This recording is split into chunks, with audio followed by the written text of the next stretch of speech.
საშინაო სკოლის გაკვეთილებს წარმოგიდგენთ კომპანია სილქნეტი.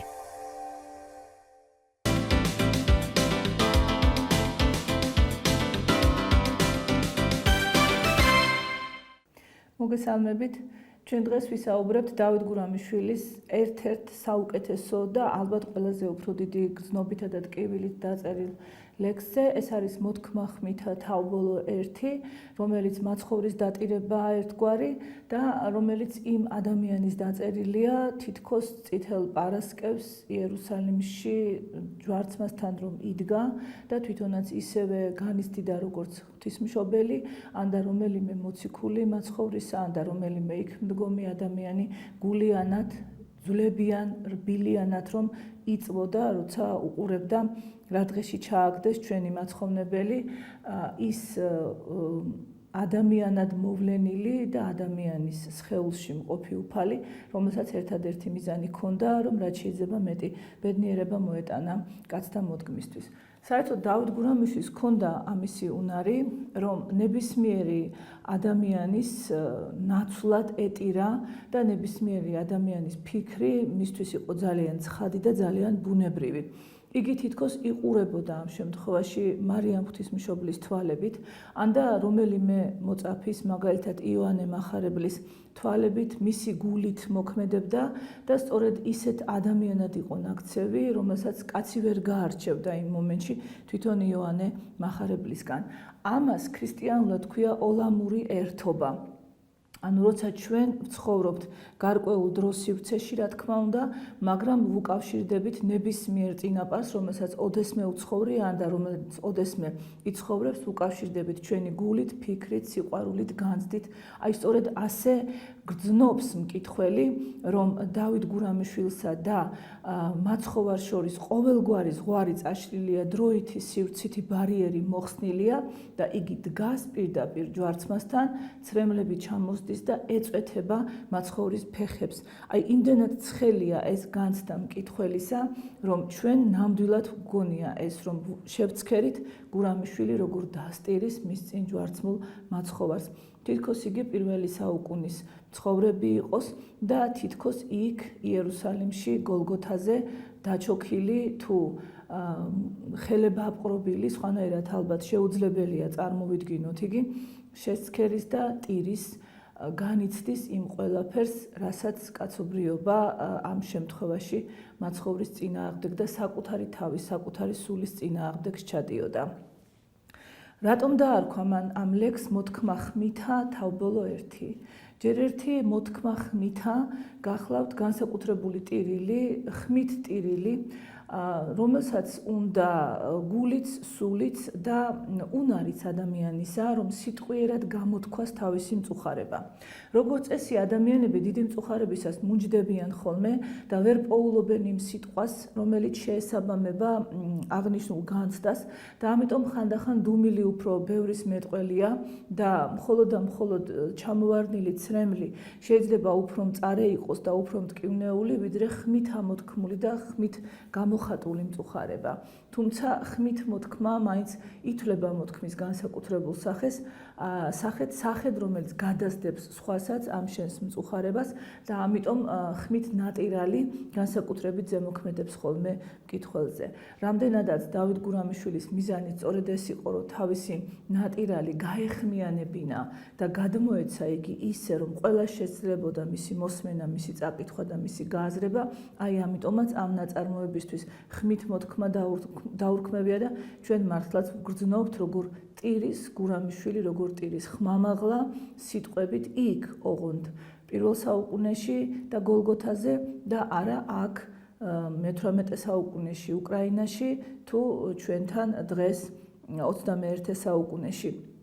იგი არის იქ და იმ წამში და არის მარადიულად ყველგან.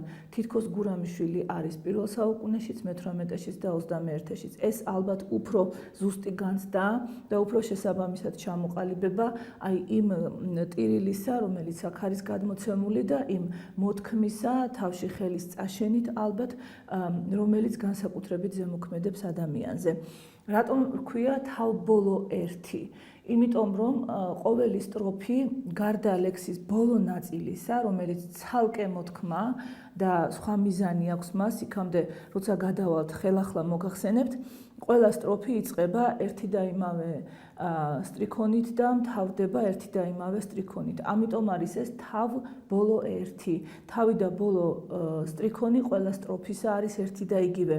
ვაი რა კარგი საჩინო რა ავად მიგიჩნიესო, ეს არის თავი ყველა სტროფისა და დიდება მოთმინებასა შენ საუფალო იესო, ეს გახლავთ ბოლო. რადგან გასაგებია მე მგონი რომ ერთდროულად ორ მიზანს ისახავს დავით გურამიშვილი ამ ლექსით.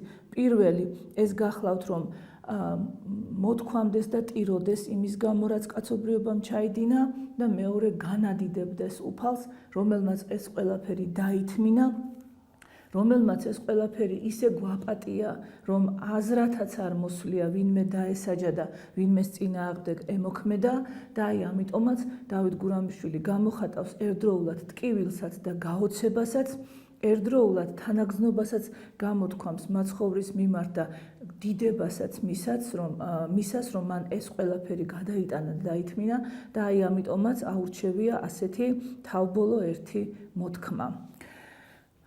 მივყვები სტროფ, რადგან ამ ლექსში დავით გურამიშვილი ამოკრებს სიტყვით სახარებებიდან იმ ყველა უბედურებას, რაც ჩაიდინა იმდროინდელმა კაცობრიობამ და ყველა მათგანი მისთვის არის მოთქმის საგანი. ყველა იმ ცოდვაზე ტირის და ყველა იმ უბადრუგ საქციელზე, რომლებიც კი განახორციელეს ადამიანებმა მაშინ და აი ამიტომაც არის ეს ამბავი ფაქტობრივად გაცოცხლება სახარებებისა, ხმით ნატირალი სახარებაში გადმოცემული შინაარსისა და აი ამ შინაარსის ტირილით გაცოცხლება. ვაი რა კარგი საჩინო რა ავად მიგიჩნიესო, ბოროტისაგან კეთილი შურით ვერ განარჩიესო, მაცხოვრებელი შენ მათი წარმწყმედლად მიგიჩნიესო, დიდება მოთმინებასა შენ საუფალო იესო. ვაი რა კარგი საჩინო რა ავად მიგიჩნიესო, ღვთის საიდუმლო გაგტეხეს, გულში ვერ დაგიტიესო, 30 ვერცხლად გაგყიდეს, ისიც კი დანაბნიესო, დიდება მოთმინებასა შენ საუფალო იესო. ვაი რა კარგი საჩინო რა ავად მიგიჩნიესო, შეგიპყრეს თვისი დამხსნელი საბელი მოგახვიესო, მაგრა შეგიკრეს ხელფეხი უფალსა არ აქთნიესო, დიდება მოთმინებასა შენ საუფალო იესო. ჯერ აი ამ სამი სტროფის შესახებ თქვათ ორიოდე სიტყვა.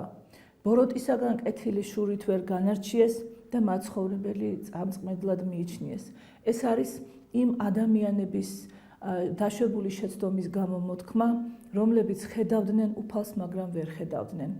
ესმოდათ მისი, მაგრამ ვერ იგებდნენ, რომლებმაც გასაოცარი სიბრმავე და სიყრუე გამოაჩინეს და შურის გამო, როგორც ამას ხსნის დავით გურამიშვილი, მაცხოვრებელი წარმწყმედლად ჩათვალეს და ღმერთი ჩათვალეს ცრუღმერთად, ქრისტე ჩათვალეს ანტიქრისტედ. საერთოდ ებრაული სწავლების მიხედვით, ძველი აღთქმის მიხედვით, განსაკუთრებული სასჯელი მოელის სწორედ იმ ადამიანს, რომელიც ერთმანეთში აურევს ქრისტესა და ანტიქრისტეს. ამიტომაც მწიგნობრები და ფარისევლები სახარებისეულნი, რომელნიც განსაკუთრებით იყვნენ პრეტენზიულნი იმასთან დაკავშირებით, რომ განათლება ჰქონდათ და ყველაფერი იცოდნენ, ფრთხილობდნენ და ცდილობდნენ, რომ ქრისტე და ანტიქრისტე ერთმანეთისგან გაერჩიათ. ამიტომაც მათ ეგონათ, რომ ეს იყო უბრალო ადამიანი და არა იესო ნამდვილი, რომელიც მხოლოდ იბრალებდა უფლობას, ანუ იგი არ იყო უფალკაცი მათი აზრით, არამედ იყო უბრალოდ კაცი, რომელიც იბრალებდა, რომ იყო იესო ქრისტე და იყო ღმერთი. აი ამიტომაც მათ გადაწყვიტეს, რომ ეს იყო წარმწყმედელი, ანუ ანტიქრისტე და გადაწყვიტეს, რომ მისთვის სასჯელი გამოეტანათ.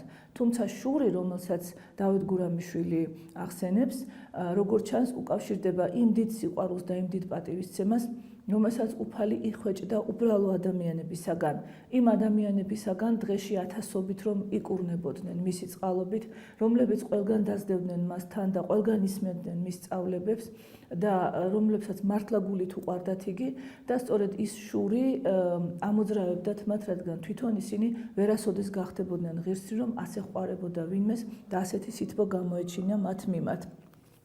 ღვთის საიდუმლო გაგტეხეს და გულში ვერ დაგიტიეს, 30 ვერცხლად გაგყიდეს, რასაკვირველია გულისხმობს იუდა ისკარიოტელს, რომელსაც ასეთი გამორჩეულობა ერგუნა.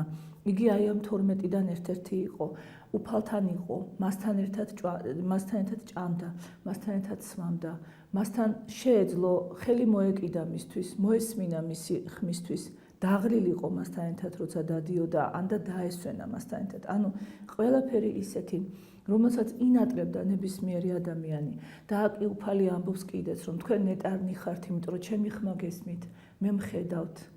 შეგიძლიათ რომ გვერდით დამისხდეთ, ჩემთან ერთად ჭამოთ და სვათ, მაგრამ გაცილებით უფრო ნეტარნი არიან ისინი, რომლებიც ვერც მნახავენ, ვერც მომისმენენ ვერასოდეს, რომლებიც მარადიულად ინატრებენ ჩემს ხილვას, მაგრამ მირწმუნებენ და შემიყვარებენო. აი უბედურებაც სწორედ ეს იყო, რომ მის გვერდით მავალმა ადამიანებმა იგი ვერ დააფასეს, ვერ დაინახეს და ვერ აღიქვეს იგი როგორც ღმერთი. ამიტომაც იუდა ისკარიოტელს დარწმუნებულს იმაში, რომ ეს ადამიანი თუ ღმერთი იყო, იგი იბრალებდა მხოლოდ ღმერთობას, მოუვიდა ასეთი აზრი თავში, რომ გაეყიდა იგი, მიეყიდა მღვდელმთავრებისათვის და როგორც არის სახარებაში გადმოცემული, მან ივაჭრა კიდეც, რომ მღვდელმთავრები ნამდვილად დარწმუნებულიყვნენ იმაში, რომ მას მართლა იესოს გაყიდვა უნდოდა და არა ვინმე სხვისა და 30 ვერცხლიც მაინც და მაინც დიდი ფული არ იყო, მაგრამ მან ის გამოართვა მღვდელმთავრებს, რომ ამით მაცხოვარი მათ ხელში ჩაეგდო და მაცხოვრის ტანჯაწამება მოესწრაფებინა. შემდგომში, რადგან ასე ამბობენ ხოლმე წმინდა მამები, რომ პირველი ებრაელი, რომელიც უეჭველად დარწმუნდა, რომ უფალი გასცა და არა ანტიქრისტე, რომ უფალი აცვეს ჯვარს, ნამდვილი ღმერთი და არა ცრუ ღმერთი, სწორედ იუდა იყო. აი ამიტომაც მან გადააბნია ეს 30 ვერცხლი და თავი ჩამოიხრჩო. იმ ვერცხლის ფასით იყიდეს მიწა და უპატრონო მიცვალებულებს ასაფლავებდნენ ადგილი მეკეცისა, როგორც სახარებაში არის ეს ადგილი სახელდებული, თვითონ იუდას კი საშინელ ცოდვად ჩაეთვალა, რა თქმა უნდა, ჯერ გაყიდვა უფლისა, შემდეგ კი უსასოებაში ჩავარდნა და თავის ჩამოხრჩობა. ამიტომაც ამბობს დავით გურამიშვილი, რომ 30 ვერცხლად გაყიდეს, მაგრამ ისიც კი დააბნიეს, ისიც კი ვერ გამოიყენეს და ისიც კი გადაყარესო, მრავლობითში, იმიტომ ამბობს, რომ ცხადია მხოლოდ იუდა არ იყო მოსურნე უფლის გაყიდვისა, არამედ ბევრი ადამიანი, ბევრი მწიგნობრების, ფარისევლების რიგებიდან თუ მათგან მოტყუებულთა რიგებიდან, რომლებიც ცდილობდნენ, რომ როგორმე დაეღუპათ ეს კაცი მათი აზრით და მათი აზრით სიკეთეს გააკეთებდნენ ამით, რომ სხვები არ ჩავარდებოდნენ სასტურში და სხვები არ დაუშვებდნენ შეცდომას, სხვებს არ ეგონებოდათ იგი ღმერთი. შეგიპყრეს თვისი დამხსნელი და საბელი მოგახვიეს, ხელფექი შეგიყრეს და უფალს არ მოგერიდნენ, ანუ უფალს არ აქთნიესო, ეს არის უკვე თხრობა სახარებისეული ამბისა, როგორ მიჰყავთ უფალი ჯვარცმისაკენ, წინასწარ როგორ სცემენ მას, როგორ მიაყენებენ შეურაცხყოფას. ვაირა კარგი საჩინო, რა ავად მიგიჩნიესო, ავაზაკზე და გაგცვალეს, ბარაბა მათი ირჩიესო, ურიგო სიტყვა შეკადრეს, გაგლანცხეს, გაგათრიესო, დიდება მოთმინებასა შენსა უფალო იესო. ვაირა კარგი საჩინო, რა ავად მიგიჩნიესო, ფრჩხილთა გიყარეს ლერწამი, ნუნები აგატკიესო, ყვრიმალს გცეს, თვალება აკრულსა, კითხეს ვინ გცემა თქვიესო, დიდება მოთმინებასა შენსა უფალო იესო. აი იმის შემდეგ, რაც დაიტირა მაცხოვრის გაყიდვა და მისი შეკვრა, მისი გაკოჭვა, დავით გურამიშვილი ახლა უკვე დასტირის იმ საშინელ უგუნურებას, რაც კაცობრიობა ჩაიდინა, როცა მიეცათ შესაძლებლობა, რომ არ გაეკეთებინათ ეს და იესო გაეთავისუფლებინათ, რადგან მიმართა პილატემ ხალხს და უთხრა მე ბრალი ვერ ვიპოვე ამ ადამიანში და ერთ-ერთს გაჩუქებთ, გავათავისუფლოთო, რადგან 4 იყო შეკრებილი ჯვარსაცმელად და ერთ-ერთი მათგანი უნდა გაეშვათ, ხალხმა შეპყრობილმა შურით და უგუნურებით ბარაბა გაათავისუფლებინა, ნამდვილი ავაზაკი, რომელსაც ჯვარცმა ჰქონდა მისჯილი, რადგან მწიგნობრებმა უთხრეს, რომ ბარაბა დაეყვირათ და აი როცა ადამიანი ასეთ უგუნურებას ჩაიდენს, რომ უფალზე წინ ავაზაკს დააყენებს და იესოს სიყვარულზე წინ დააყენებს ბარაბას სიყვარულს, რასაკვირველია, გასაგებია, რომ ასეთ ადამიანს, ასეთ ნაწილს კაცობრიობისა არ უწერია სიკეთე და არ უწერია ხვალინდელი ბედნიერი დღის გათენება, თუ რა თქმა უნდა გონს არ მოეგება და სხვანაირად არ იცხოვრებს. მათ ავაზაკად ჩათვალეს უფალი, ურიგო სიტყვაც აკადრეს, ცუდი რამეც გალანძღეს, ათრიეს და ეს ყველაფერი დავით გურამიშვილისთვის უდიდესი ტკივილის მომტანია. როგორც ის, რომ ჩხილებში ლერწამი შეუყარეს, ნუნები აატკიეს, თვალებაკლულს ცემეს და თანაც დასცინეს. აბა გამოიცანი, ვინ იყო, ვინ გცემდაო, თითქოს უფალს არ შეეძლო ამის გაკეთება. ბევრი კითხვის ნიშანი იმასთან დაკავშირებითაც ჩნდება ხოლმე, თუ რატომ არ დაიხსნა უფალმა თავი. ამისი პასუხი მარტივია. უფლის ჯვარცმა იყო საჭირო იმისთვის, რომ ცოდვილი ადამიანი და უცოდველი ერთმანეთისგან გარჩეულიყო, რომ ჯოჯოხეთიდან ამოეყვანა მას მართალთა სულები. აი ამიტომაც უფალმა თავი არა არიდა ამ განსასწრელს, ამ სამსალას. ეს კი ადამიანთათვის სიცილის, ქილიკის, დაცინვის მიზეზი გახდა, რა თქმა უნდა, საბოლოოდ მათ საკუთარ თავს დასცინეს და საკუთარი თავის წინააღმდეგ იმოქმედეს, მაგრამ გურამიშვილი ვერ ინელებს იმ ტკივილს, რომელიც მათ უფალს მიაყენეს. შეიძლება ვთქვათ კიდეც, აი შემდეგ და შემდეგ, როცა გრძელდება ეს ლექსი, რომ გურამიშვილი თვითონ არის უკვე ჯვარცმული მაცხოვრის ნაცვლად, ეს მასს ტკივა და თვითონ გრძნობს პირში იმ წარეგემოს ძმარში არეულ ნაღველს რო აქვს, რომელიც უფალს ჩაასხეს და თვითონ განიცდის, როგორი ძნელია ლურსმნის დარტყმა და როგორი ძნელია აგონიაში ყოფნა, როცა ყველაფერი გტკივა, როცა ყველაფერი გაწუხებს და როცა მოდის სიკვდილი, თანაც მოდის იმის გამო, რომ სხვანი ცოდვილნი განკურნო, ისინი ამოიყვანო და ამ დროს ის ცოდვილნი ნაცვლად მადლობისა დაქცინიან, გაფურთხებენ და 1000 რამეს კადრულობენ. ვაირა კარგი საჩინო რა ავად მიგიჩნიესო, ბრალი ვერ გპოვეს, დაგსაჯეს პილატე მოგისიესო, ბრალობის სისხლი თავზე და შვილი თურთ გარდინთხიესო, დიდება მოთმინებასა შენ საუფალო იესო. ვაირა კარგი საჩინო რა ავად მიგიჩნიესო, ხელდა ბანილთა შოლტით გცეს, სხვერპლს სისხლი შეურიესო, დაგადგეს ეკლის გვირგვინი გოლგოთას მიგიწვიესო, დიდება მოთმინებასა შენსა უფალო იესო.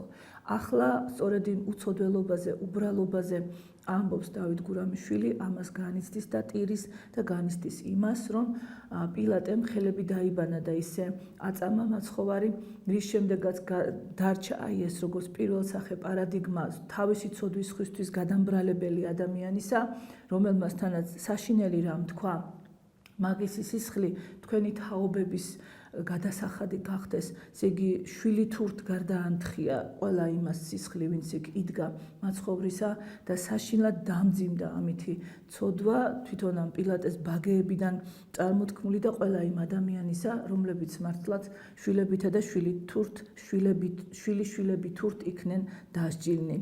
ვაირა კარგი საჩინო რა ავად მიგიჩნიესო, შესამოსელი გაგხადეს ქლამინდი მოგახვიესო, ჯვარზე გაგაკრეს ხელფეხსა ლურსმანი გაგიწიესო, დიდება მოთმინებასა შენ საუფალო იესო.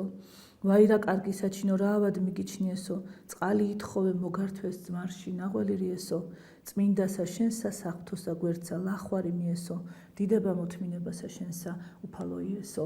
როგორც ხედავთ, აქ გადმოგცემ შინაარსით, როგორ აიყვანეს ჯვარზე, როგორ ჩაატყეს ლურსმანი ხელფეხში, როგორ შეურიეს ძმარში ნაღველი და დაალევინეს, როცა უფალმა თქვა მწყურის ნაცვლად წყლისა და ნაცვლად პატივისცემისა და ატკინეს მას და გაუმწარეს პირი და საღვთოსა გვერდსა ლახვარი მიესო, მაშინ როცა შეამოწმეს უფალი მიცვალებული იყო თუ არა, რადგან მოგეხსენებოდათ, რომ მოდიოდა დიდი შაბათი, არ შეიძლებოდა მიცვალებული დარჩენილიყო ჯვარზე, გაკრული და აი ამიტომ სთხოვეს რომაელ მმართველებს, რომ უფლება მიეცათ გარდა მოეხსნათ ჯვრიდან და დაემარხათ ეს მიცვალებულები. რადგან მხოლოდ უფალი იყო გარდაცვლილი და დანარჩენი ორი ავაზაკი ისევ ცოცხალი იყო, ამიტომ იმათ ფეხები შემოამტვრიეს, რომ მალე გარდაცვლილიყვნენ, ხოლო იესო შეამოწმეს იმით, რომ ერთ-ერთმა ასისთავმა მას გვერდში შუბი ჩასცა. სწორედ ამას გულისხმობს დავით გურამიშვილი, როცა ამბობს, რომ გვერდში ლახვარი, შენს გვერდს ლახვარი მიესო, ანუ ლახვარი ჩაეცაო. ვაირა კარგი საჩინო რა ავად მიგიჩნიესო, მოგკლეს უბრალო ბრალითა ქვეყანაში არყიესო, მზე დააბნელეს მთვარეცა ვარსკვლავნი დააფრქვიესო, თავს კრეთ საბმელი განაპეს ბოლომდე შუახიესო, ჯვარით გადმოხსნეს წაგრაგნეს, ტილოში წაგახვიესო, დაგმარხეს მკვდარსაც არ გენდნენ, გარს მცველნი შემოხვიესო, ქმენ სულ გრძელობა მათზე და დასთმე შენ ჩვენთვის ესო დიდება მოთმინებასა შენ საუფალო იესო. როგორც ხედავთ, აი ეს მოტირალი ადამიანი გადავიდა უკვე დიდებაზე. გაიხსენა რა, როგორ გადამოხსნეს უფალი. ამ დროს როგორ იწრა მიწა, როგორ დაბნელდა მზე, როგორ გაიხაკრეთ საბმელი. ანუ მთელმა ქვეყანამ განიცადა ის, რაც მოხდა და ადამიანები გამოჩნდნენ გაცილებით უფრო უნდონი, გაცილებით უფრო გაუგებარნი და შეუსმენელნი ამ ყველაფრისა. მათ ნაცვლად იმისა, რომ გაეაზრებინათ რა საშინელებაც ჩაიდინეს, მიცვალებულ უფალს მცველები დაუყენეს, რადგან მათ ეგონათ, რომ ქრისტიანები მოიპარავდნენ აი ამ გვამს და შემდეგ ჭორებს გაავრცელებდნენ, თითქოს იგი მკვდრეთით აღდგა. აი ეს იყო ის კიდევ ერთი საშინელი უმადურობა და იმის საწინააღმდეგოდ მოქმედება, რასაც უფალი მოითხოვდა სინამდვილეში და რაცაც იღებდა იგი, რაც ეკუთვნოდა აბსოლუტურად განსხვავდებოდა ეს ორი რამ ერთმანეთისგან. ნაცვლად მადლობისა და პატივისცემისა ისინი ზუსტად იმის საწინააღმდეგოს აკეთებდნენ და ახალ და ახალ უბედურებას იგონებდნენ, რაც არ უნდა გაეკეთებინათ.